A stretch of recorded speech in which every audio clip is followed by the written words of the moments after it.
14 января 2023 года состоятся выборы в Сенат парламента Республики Казахстан. Обновится часть депутатского корпуса. В Западно-Казахстанской области это один народный избранник.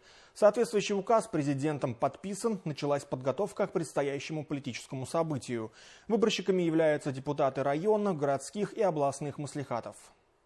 Кандидатов в депутаты Сената парламента Республики Казахстан могут выдвигать маслихаты. Политические партии, также принимаются заявки от самовыдвиженцев. На данный момент в областную территориальную избирательную комиссию поступило 5 заявлений. Определяется соответствие кандидатов.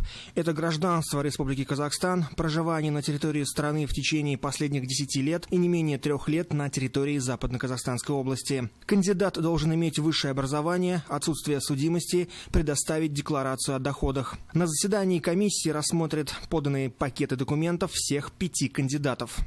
После заседания комиссии мы, если определяем соответствие, все документы есть, мы даем возможность собрать подписные листы.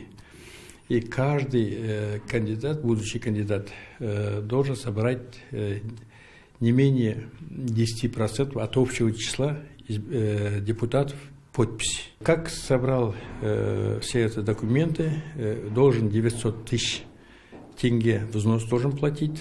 И вот после этого мы его регистрируем, когда все соответствующие документы есть.